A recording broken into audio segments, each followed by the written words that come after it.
com alguns recados. Primeiro, pedir para que vocês desliguem os celulares, tá bom?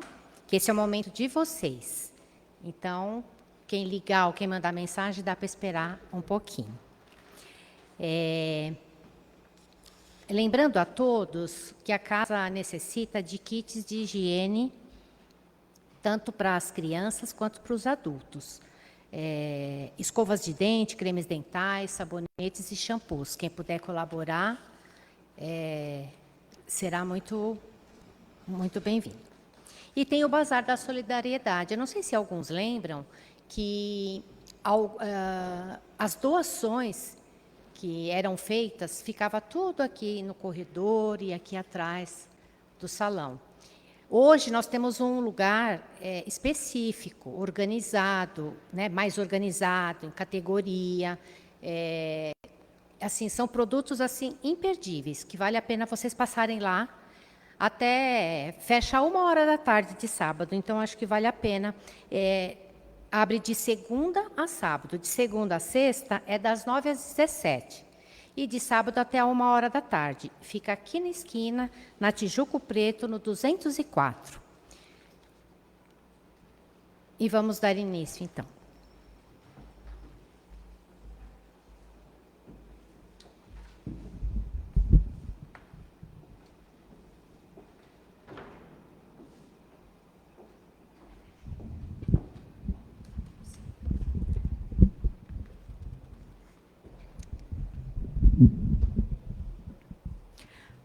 Boa tarde a todos.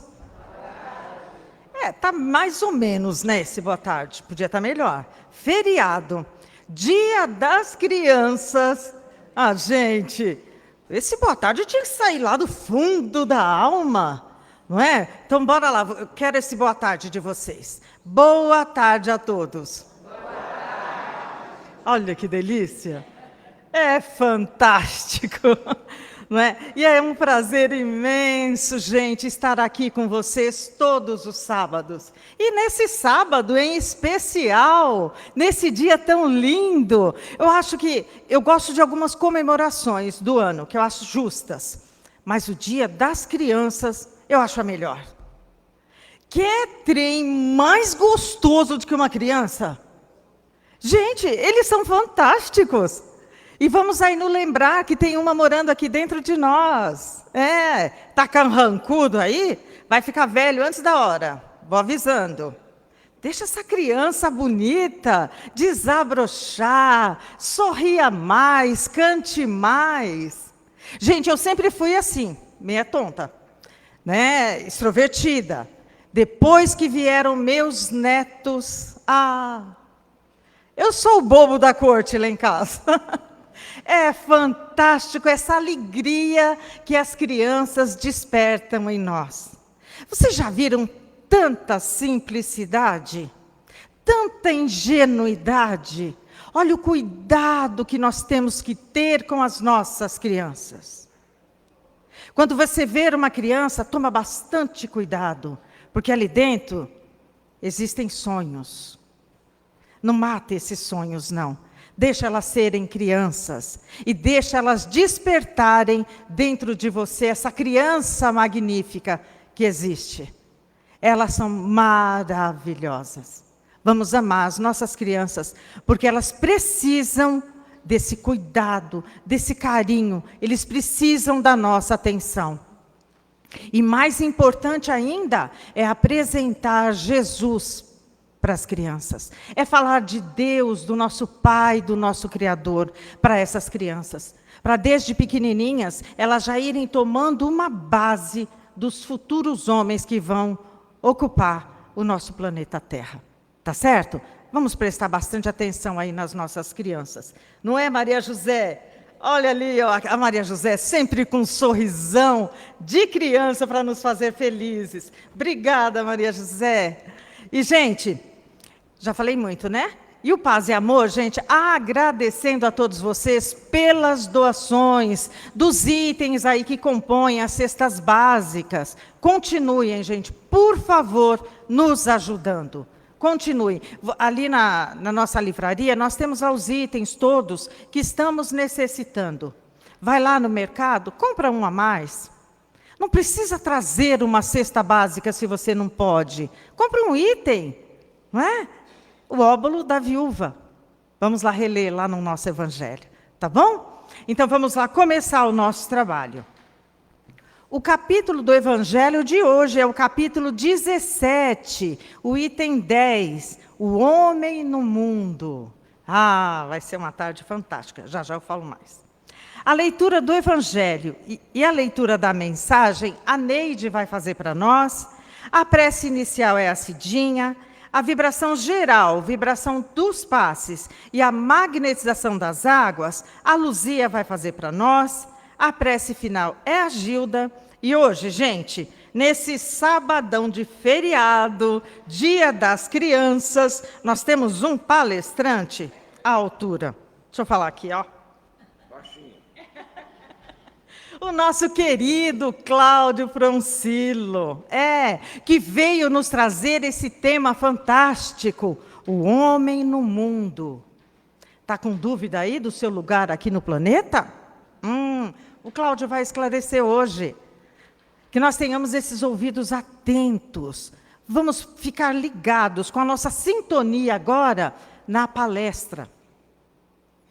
O Cláudio preparou, ele é um grande estudioso da doutrina espírita, trabalhador das fileiras da vinha de Jesus. Então, que nós tenhamos esse olhar atento para tudo que o Cláudio trouxe para nós hoje. Tá certo? Vamos manter o nosso foco aqui, na palestra, no momento das vibrações. Vamos sintonizar a espiritualidade amiga nos ajudando. No momento do passe, vamos abrir o nosso coração para deixar essas energias novas tomarem conta do nosso corpo e da nossa mente. Porque o propósito desse trabalho de evangelho, vibrações e passes é esse: ajudar aquele que vem com o coração aberto em busca de um socorro da espiritualidade. Tá certo? Que Jesus nos abençoe.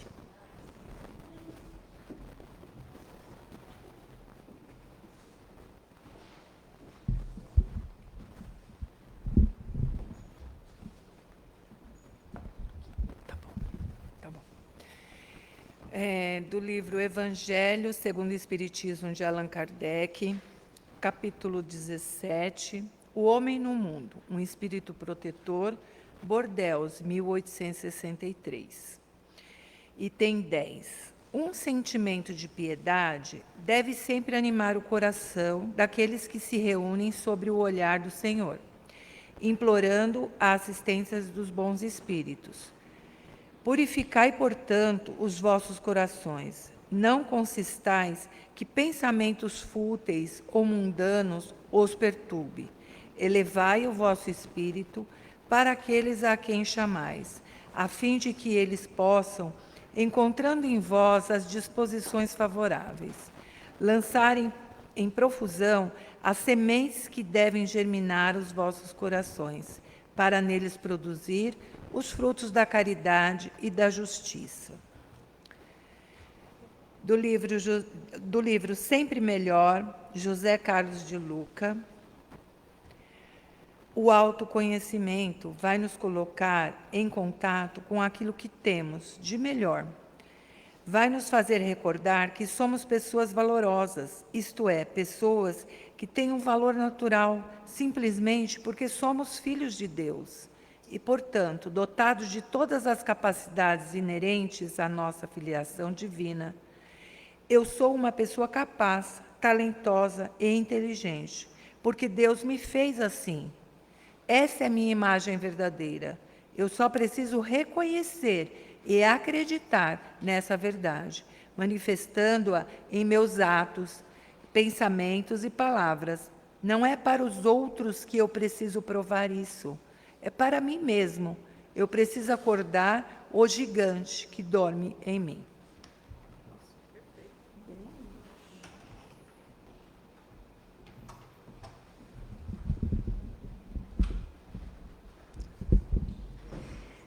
Graças a Deus, mais uma vez estamos aqui na casa de Jesus para aprendermos um pouquinho mais, nos envolvendo com essa figura ímpar de Jesus em nosso planeta, em nossa vida, em nosso coração. Nós te agradecemos, Mestre, por essa oportunidade e nos envolva em todo o nosso trabalho e com a vossa bênção, com a vossa luz, com a vossa proteção. Nós também envolvemos o nosso expositor do dia e a todos nós aqui presentes, encarnados e desencarnados. Sê conosco, Senhor.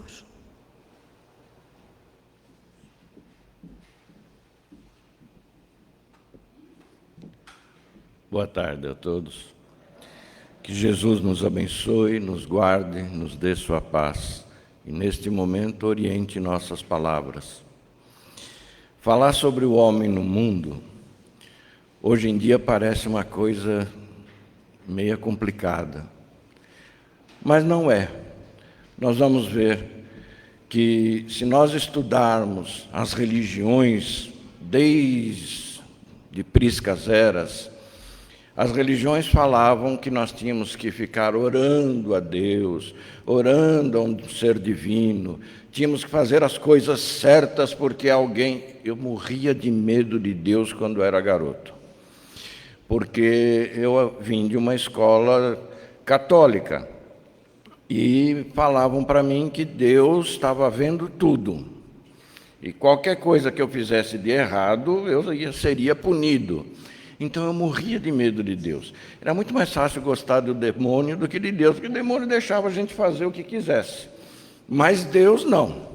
Então eu tinha medo de Deus. E tive que ir aprender o que era. Eu deixava os padres loucos quando eu estudava, porque eu vivia fazendo pergunta. Até que um dia o padre que costumava responder as perguntas para mim chegou para mim e falou assim: para de perguntar, porque isso é dogma da igreja, é para fazer e acabou. Está tudo certo, é só isso. E eu não me contentei. Aí eu comecei a procurar outras religiões para entender. E aí a gente começa, quando a gente estuda, a gente vai entender o porquê da vida. Por que eu tenho que viver no mundo? Que só o Espiritismo traz isso para a gente. Se nós levarmos a ferro e fogo do nosso passado, desde o tempo de Moisés, nós sabemos que quando Moisés veio trazer os 10 mandamentos, e nós acreditamos hoje de que Moisés trouxe somente 10 mandamentos, mas não é real. Se nós estudamos a Torá traz 613 leis que os judeus devem cumprir, não só os 10 mandamentos. E é por isso que aqueles que seguem as leis da Torá, seguem porque têm que cumprir aquilo. Não é porque eles fazem de boa vontade. Eles creem que têm que cumprir a lei. É por isso que no Velho Testamento está lá, porque ele era um homem justo. O que eles entendem por homem justo? Homem justo é aquele que cumpre as leis. E aí a gente acha que basta cumprir a lei e já vai ganhar o reino dos céus. Por isso que era tão importante Jesus trazer a boa nova para nós. Porque Jesus veio dar um entendimento que Moisés não conseguiu trazer. Embora ele trouxe para nós os 10 mandamentos e os outros 613 leis que estão na Torá, faltava um pequeno detalhe: o amor ao próximo. Que isso Jesus veio trazer aquela ideia de amor ao próximo que antes não tínhamos. Moisés veio trazer o que para nós? O olho por olho, dente por dente. E isso talvez explique o que está acontecendo agora lá no Oriente Médio. Porque eles, se é atacado, querem atacar, se atacam, vão ser atacados. E aí fica nesse ninguém perdoa nada, ninguém entende nada, e fica por isso mesmo, porque eles acham que estão certos. E vai colocar na cabeça deles de que deve perdoar, não é assim. Jesus veio trazer os ensinamentos. Quando lhe bateram numa face, ele falou: eu te ofereço a outra. Mas não é outra face porque ele queria apanhar. Ele queria mostrar um outro entendimento que nós não temos. E Kardec veio nos mostrar, com o Espiritismo, uma coisa que nós não entendíamos conquanto cristãos de outras denominações religiosas. O que é que Kardec veio trazer para nós? O que o Espiritismo trouxe para nós? O que é realmente a caridade, o amor ao próximo. Porque o homem no mundo, a gente acha que deve ficar somente olhando a Deus, e não é assim. Essa mensagem que trouxe lá esse espírito protetor em Bordeaux, 1863, ele fala que ele sugere que nós somos homens do mundo e devemos viver como os homens da nossa época. Não temos que ficar enclausurados, porque se eu fico enclausurado sem ter contato com ninguém, como é que eu vou praticar a caridade? Como é que eu vou praticar o amor se eu não entro em contato com ninguém? Fico só rezando e não entro em contato com ninguém. Eu preciso entrar em contato com o outro para que nesse contato tete a tete eu possa ter condições de praticar o amor, a caridade, que a caridade nada mais é do que o amor em ação, mas a gente não sabe o que é a caridade. E Kardec fez essa pergunta aos espíritos: o que é a caridade conforme Jesus o entendia? Porque Jesus, quando veio, ele praticou a caridade, ele praticou o amor ao próximo, mas ele não explicou direitinho por que eu preciso praticar a caridade. Ele mostrou que era importante, mostrou que sem a caridade, sem o amor, eu não ia conseguir chegar no reino dos céus. Mas não explicou por que eu devia fazer isso. O Espiritismo veio trazer. Por isso que Jesus, antes de ir embora, ele falou assim: há muito mais coisa que precisa ser falado, mas vocês ainda não têm condições de entender. E aí sim, quando ele estava para desencarnar, quando estava para subir aos céus, né, os apóstolos falaram assim: mas você vai nos deixar órfãos? Ele falou: não, vou enviar um outro Consolador que ficará convosco até o final dos tempos e vai trazer para vocês tudo que eu ensinei e mais que vocês ainda não entendem. E é por isso que nós precisamos entender e conhecer e estudar a doutrina dos Espíritos, porque na doutrina dos Espíritos vem trazer a explicação de qual era a caridade que Jesus entendia. Pergunta 886 do Livro dos Espíritos: o que é a caridade conforme Jesus entendia? E a resposta é simples: benevolência para com todos, indulgência para com os equívocos alheios e perdão das ofensas. Coisa fácil de fazer. A gente acha que é tão fácil. Eu tenho que amar a todos? Tenho. Eu tenho que ser bom com todos? Tenho. Eu tenho que ser indulgente quando os outros se equivocam e erram? Tenho. Porque quem de nós, neste planeta, não vou falar dos outros, vou falar deste planeta, quem aqui nunca errou? Quem aqui não erra? Quem não se equivoca? Quem não comete enganos durante a vida? Então, todos nós temos as nossas particularidades de equívocos. Não posso julgar os outros. E perdão das ofensas. Ah, como é difícil perdoar. É tão difícil, principalmente quando machucam bastante a gente fala assim: não, é que eu tenho uma boa memória, eu não vou culpá-lo, mas Deus há de fazer justiça. A gente terceiriza. Aliás, está na moda terceirizar tudo. A gente terceiriza, inclusive, o perdão, a justificativa, mas não podemos terceirizar. Nós devemos fazer isso. Ah, mas eu não consigo esquecer o que me fizeram. Esquecer é uma questão de memória, mas eu não devo carregar aquilo que fizeram comigo como mágoa para mim, porque senão eu vou ter 6 consequências. Como assim? 6 consequências se eu não perdoar o meu inimigo ou aquele que me fez alguma coisa equivocada. A primeira delas já está até comprovado cientificamente. Se eu guardo mágoa, se eu guardo rancor, se eu guardo ódio, se eu guardo ira dentro de mim, eu vou adoecer meu corpo físico. Isso já é mais do que claro para a ciência. Se eu sou uma pessoa rancorosa, sou uma pessoa amarga, eu vou ter doenças físicas. Fora isso, eu serei uma pessoa amarga, uma pessoa que está sempre pensando naquilo que me fizeram. Eu estou sempre para baixo porque eu não passo a não confiar em mais ninguém, porque qualquer momento alguém vai me fazer alguma coisa errada, porque eu sou um perseguido na vida. Por que Deus deixa acontecer essas coisas comigo? Eu sou uma pessoa amarga.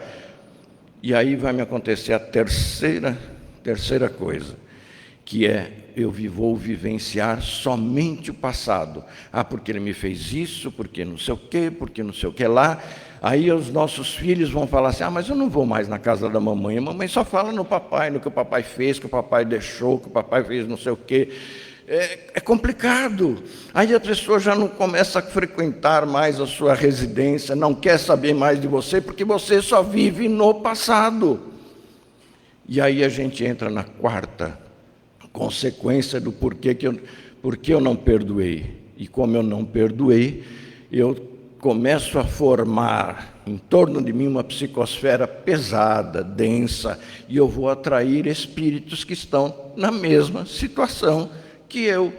E aí eu começo a ter gratuitamente, se é que a gente pode dizer gratuitamente, pequenos obsessores que vão me induzir a ser mais amargo, a ser mais rancoroso, a ter mais ódio de Deus e o mundo.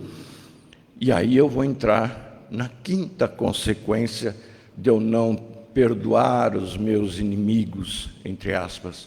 Qual é essa quinta consequência? Nós sabemos, dentro do Espiritismo, que nós somos reencarnacionistas. E sendo reencarnacionistas, eu vou desencarnar, encarnar, até que eu chegue a uma perfeição relativa, que é o que os espíritos dizem que nós precisamos. Então, se eu desencarno, e o meu inimigo desencarna também, para reencarnar, não esqueçam que nós ainda estamos nos odiando. Nós não nos livramos um do outro. E se não nos livramos um do outro, vai acontecer a quinta consequência, que é, ele vai reencarnar na minha família. Você imagina aquela pessoa que a gente costuma falar assim, nossa, mas é a ovelha negra da nossa família. Não se dá com a nossa família. É ele que eu preciso acertar as arestas do amor, as arestas da compreensão, as arestas do ódio. É por isso que muitas vezes a gente percebe por aí, a gente vê pelos jornais, pelo aquilo que eles falam, nós vemos assim, a mãe que já quer devolver o filho, até que seja filho consanguíneo, e não quer mais saber dele, não quer, adota uma criança e não se adapta com ela, e depois de um tempo devolve. A família que... mas vai vir aquele tio que fala, é para ver ou é para comer? Quem não tem um tio desse, né, que fala, é para ver ou para comer? É a piada mais velha que eu já vi na vida, mas as pessoas continuam falando. Quem de nós não tem alguém na família que realmente é mais difícil da gente se comunicar, se entender? E é ele que eu preciso de ter um tete-a-tete, conversar, ter mais paciência, porque provavelmente é com ele que eu preciso aprender a amar, preciso aprender a ter paciência, preciso ter resignação, porque é com ele que eu tive problemas no passado. Muitas vezes a gente vai entrar em contato com esse parente e a gente se sente mal, ele está na mesma festa que a gente, e você vê que ele só fala coisa ruim, ele está sempre se queixando, sempre reclamando, e aí você começa a se afastar dele também. Coisas do nosso perdão que não houve anteriormente. E a sexta consequência, que eu acho que é a pior de todas. Qual é a sexta consequência que o Espiritismo nos traz? Se eu não perdoo o meu próximo, se eu não perdoo aquele que me fez alguma coisa que eu não gostei, eu vou desencarnar. e vou nascer na família dele. Eu vou estar num lugar que me é diferente. Eles estão todos afinizados entre eles, pensam igualmente entre eles, e eu vou ser a ovelha negra daquela família, porque eu não penso diferente deles, eu não penso igual a eles. Que situação que é eu estar num local, numa família, que eu falo assim, meu Deus, eu estou num lugar errado, na hora errada, com as pessoas erradas. Quem de nós, em algum momento, já não sentiu essa situação de, o que eu estou fazendo aqui? Não era para eu estar aqui. Meu Deus, eu nasci na família errada. Alguns de nós já passaram por isso. E é isso que o Espiritismo veio trazer para a gente, que nós precisamos perdoar. E perdoando, nós conseguimos trazer o amor e fazer com que nós possamos nos elevar no mundo espiritual. Mas, Cláudio, você tirou isso da sua cabeça? Não, isso está dentro da doutrina espírita.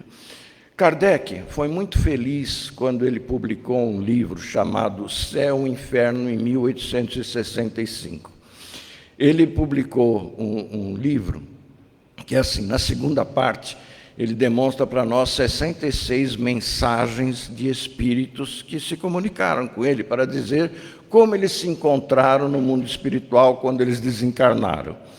E essas 66 mensagens, tem mensagem de tudo quanto é tipo, de espíritos que se sentiram felizes ao estarem do lado de lá, espíritos que Kardec chama de medianos, espíritos suicidas, espíritos perversos, espíritos que faziam as coisas erradas, equivocadas, espíritos que eram rudes com todas as pessoas, mas eu vou ficar com as duas primeiras para a gente entender.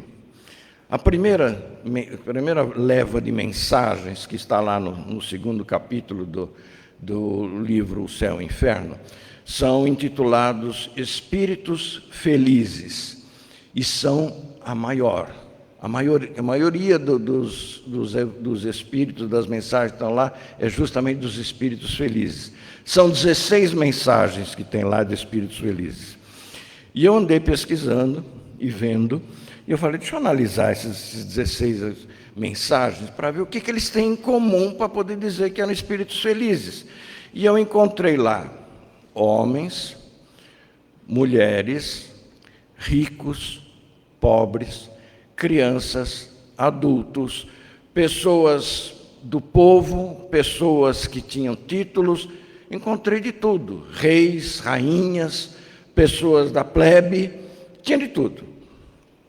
Mas o que será que eles têm de tão comum entre eles para se tornarem espíritos felizes? E aí a resposta veio no segunda leva de espíritos. São só 6 mensagens, que são os espíritos medianos.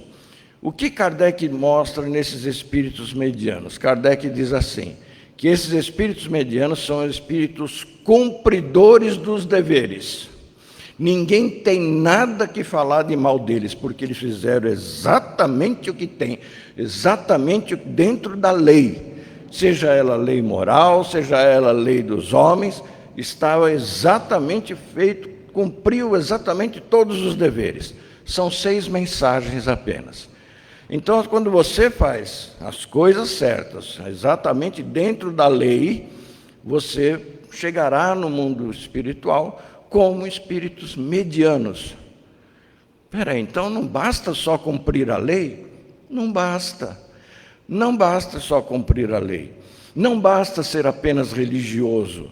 Tanto que Kardec, na pergunta 982 do Livro dos Espíritos, Kardec pergunta aos espíritos, basta eu acreditar na doutrina dos espíritos e na comunicabilidade dos espíritos conosco para eu ganhar o reino dos céus? Ele estava crente que os espíritos iam falar, sim, basta ser espírita. Sendo espírita, você ganha o reino dos céus. E os espíritos falaram, não basta acreditar na doutrina dos espíritos. Não basta ser espírita. Você precisa fazer o bem. Se não fizermos o bem, nós não vamos ganhar os reinos dos céus. Então tem que fazer alguma coisa a mais. Aí entra aqueles 16 mensagens anterior do livro Céu e o Inferno. O que tem de comum aquelas 16 mensagens? De pessoas das mais diferentes categorias. Eles são prestativos, conforme Kardec denominou. E o que é um espírito prestativo? Um espírito prestativo é um espírito que, além de fazer as coisas que estão nas leis dos homens e de Deus, ele vai além. Ele dá um passo a mais. Ele faz uma coisinha a mais. Porque se você não faz uma coisinha a mais, você não é prestativo, você é só cumpridor das leis, cumpridor das coisas que são colocadas para nós como normal. Então, como nós, homens que vivemos na terra, que vivemos entre os homens, porque temos que conviver com os homens, eu tenho que ser prestativo, eu tenho que me condoer com as dores do próximo.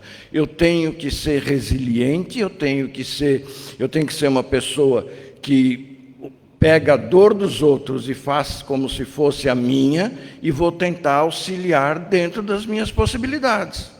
Sem preconceito, sem perseguição, sem ira, sem raiva e sem julgar o próximo.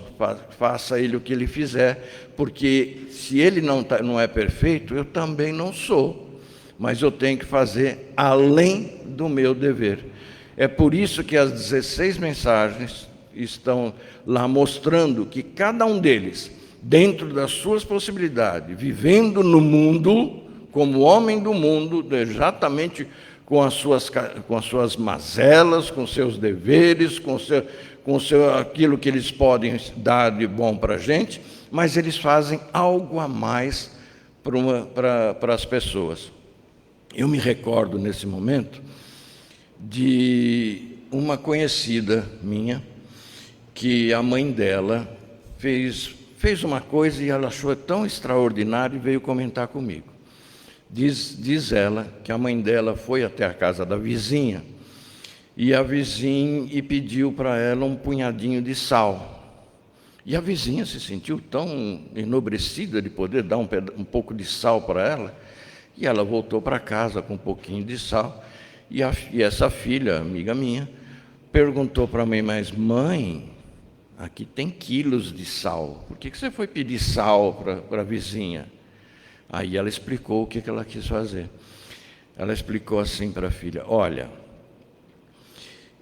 a nossa vizinha está com problemas financeiros. O marido dela já faz 4 meses que está desempregado e não está conseguindo arranjar emprego.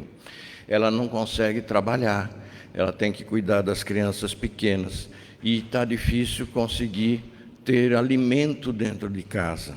Então, de vez em quando, ela me pede um prato de comida, alguma coisa para ela poder fazer alguma coisa, ovo, ou arroz, ou feijão, e eu dou para ela com satisfação.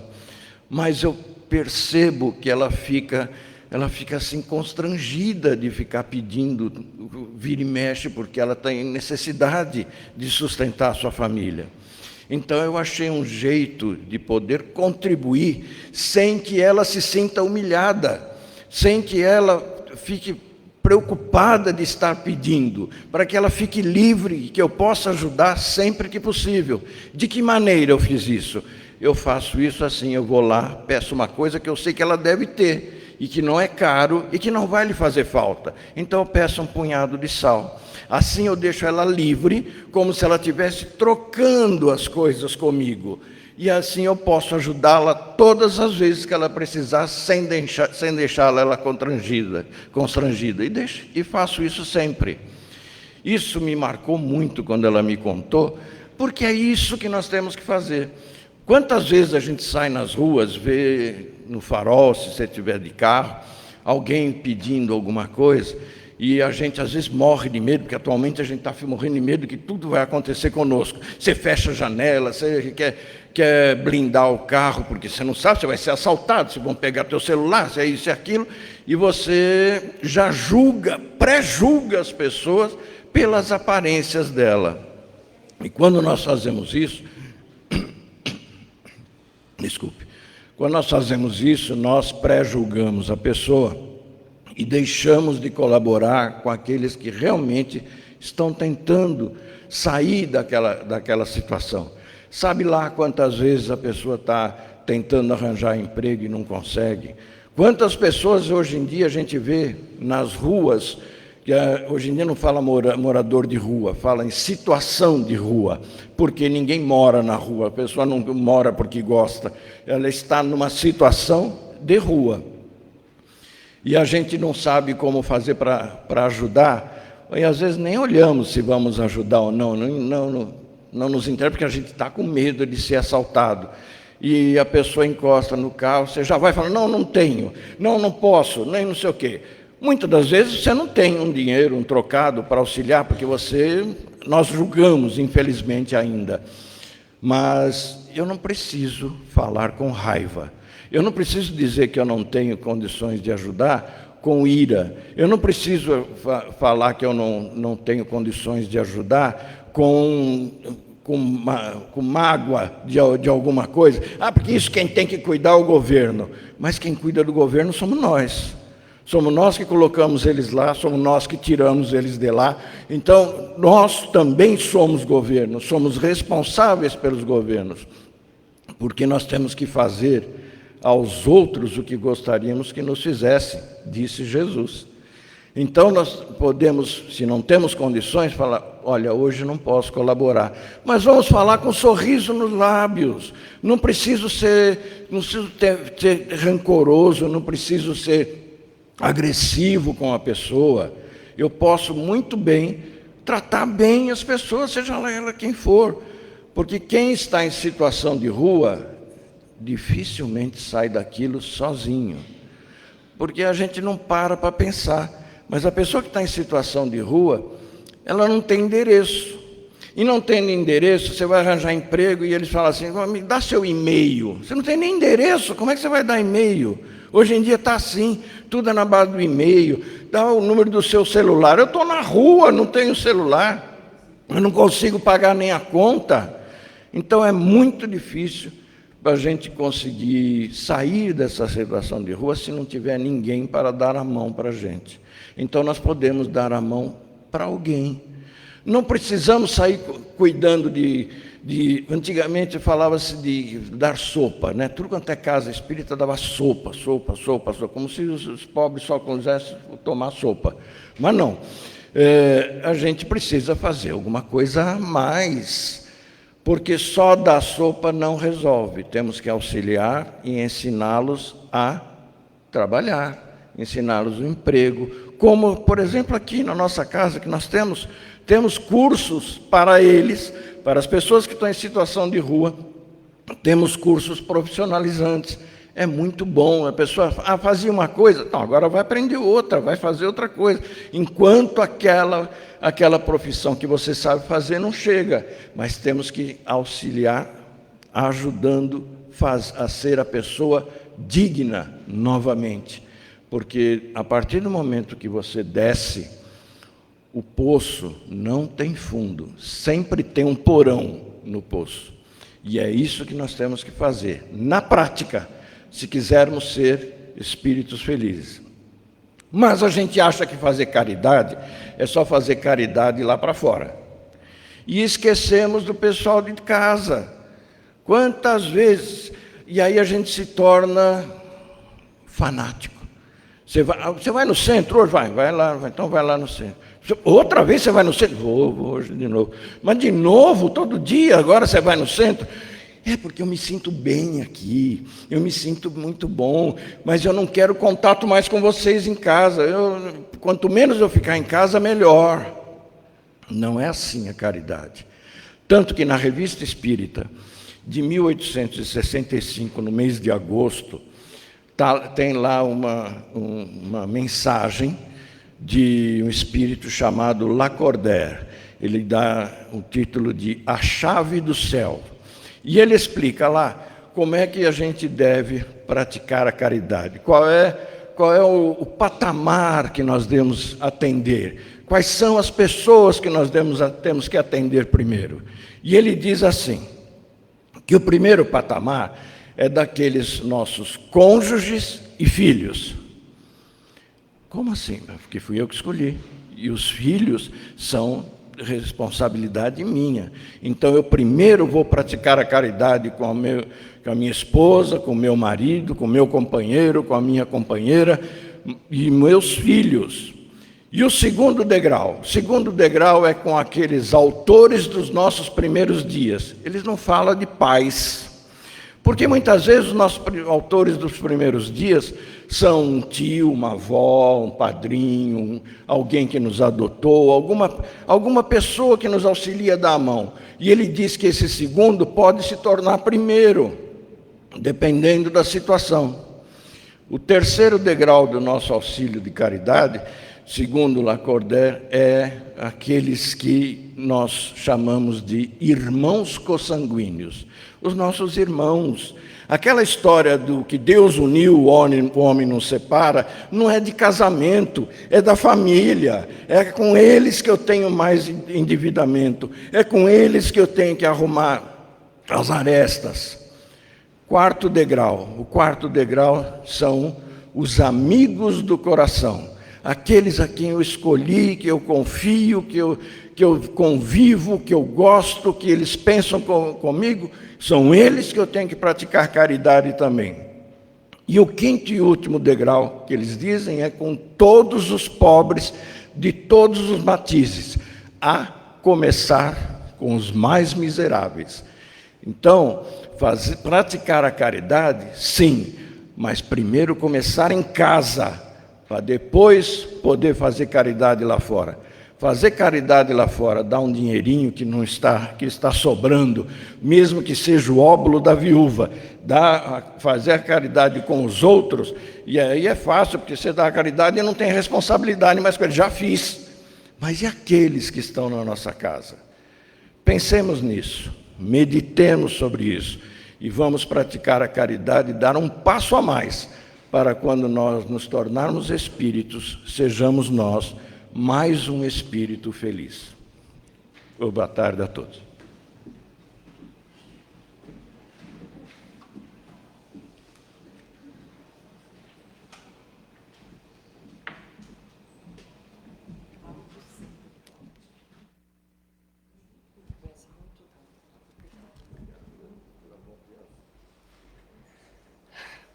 Agradecemos o nosso palestrante dessa tarde, o Cláudio, que nos trouxe um ótimo aprendizado, que possamos refletir e colocamos em prática na nossa caminhada evolutiva. Que Jesus nos dê a sua paz, a sua luz. E assim, em sintonia com o plano maior, fechando os nossos olhos, em pensamento, vamos dirigir aos nossos lares, vibrando e emanando energias salutares de amor, paz e harmonia a todos os familiares. Que essas energias alcancem aos lares dos nossos vizinhos, também de nossa rua, do nosso bairro, de nosso país. Vibremos pelos governantes para que eles trabalhem em trazer melhorias para a população tão necessitadas. Vibremos para todos os países, principalmente aqueles que encontram em conflito, que a paz volta a reinar. Vibremos pela Mãe Terra. Vibremos pelos hospitais, pelos doentes que se encontram internados à espera de receber o tratamento de acordo com a sua enfermidade. Vibremos pelos doentes nos seus lares. Vibremos pelos orfanatos, asilos, Fundação Casa, Casa de Detenção. Vibremos pelos moradores em situação de rua. Pelos dependentes químicos, que todos sejam beneficiados em suas necessidades.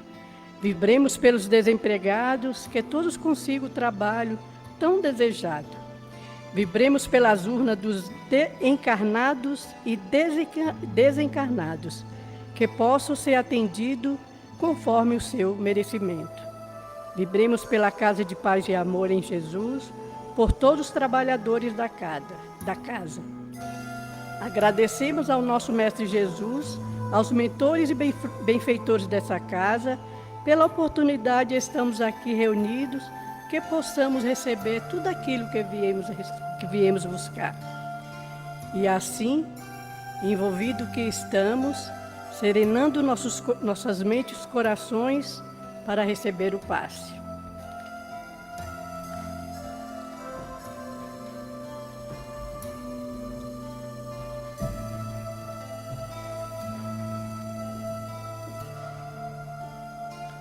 Mentalizamos uma luz dourada no centro de força coronário, situado no alto de nossa cabeça, de modo que possa atuar em nosso sistema nervoso e imunológico, coordenando os demais centros de força de forma equilibrada. Mentalizamos uma luz amarela no centro de força frontal, situado na região da testa, entre os olhos, envolvendo nossos pensamentos e toda a parte intelectual. Mentalizamos uma luz prata, envolvendo o centro de força laríngeo, situado na região da garganta, responsável pela nossa fala, órgãos vocais e respiração. Vibramos para uma luz rosa, envolvendo o nosso coração, vibramos para o centro de força cardíaco, situado na região do coração, responsável pelas nossas emoções. Mentalizamos uma luz verde, envolvendo o centro de força gástrico, situado na região do estômago, responsável por controlar nossas funções digestivas e eliminar nossas emoções negativas. Mentalizamos uma luz azul dourada, envolvendo o nosso centro de força, na região força esplênico, situado na região do baço, responsável por distribuir e coordenar as energias positivas e recursos vitais. Mentalizamos uma luz lilás e prata, envolvendo o centro de força gástrico, situado no baixo ventre, harmonizando os órgãos reprodutores, feminino, masculino, também a bexiga, rins, aparelho urinário e a força criadora. Mentalizamos essas energias, descendo e passando pelo dorso do pé e subindo pela planta do pé até os nossos glúteos.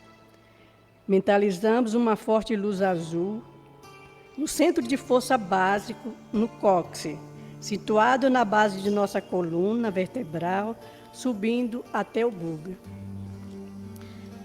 Novamente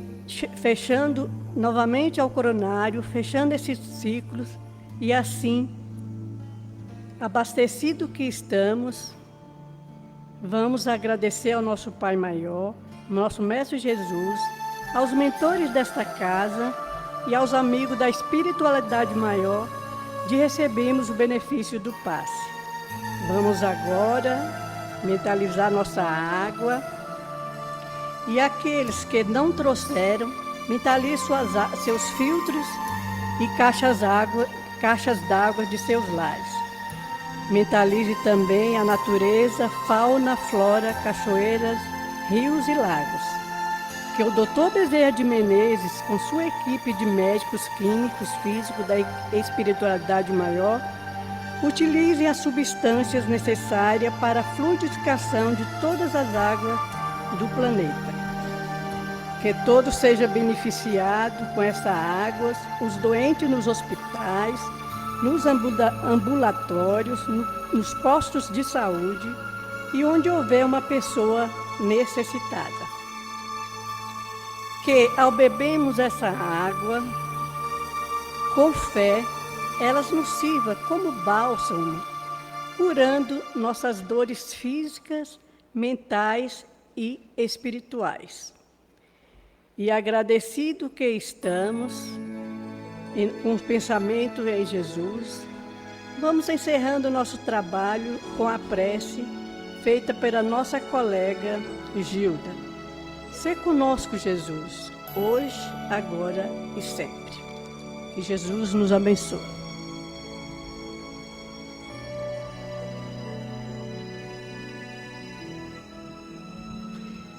Agradecemos a Deus, a Jesus, aos mentores dessa casa, aos nossos mentores, protetores espirituais, que sempre estão conosco, nos orientando da melhor forma possível para que possamos sempre fazer o bem, para que possamos nos desenvolver em direção ao amor de Deus, para que nós possamos aprender a ser mais humildes e encarar as nossas próprias dores e fraquezas e tentar sempre ser ou fazer alguma coisa melhor.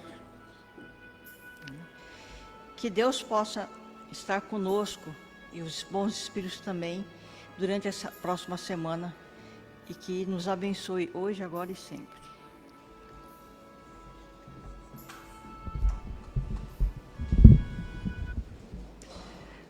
Terminamos assim o nosso trabalho, agradecendo a todos que estão aqui conosco, encarnados e desencarnados, todos aí buscando sempre trilhar nos caminhos de Jesus. Que vocês tenham um ótimo domingo e sábado que vem todos aqui novamente reunidos, tá bom? Obrigada, pessoal.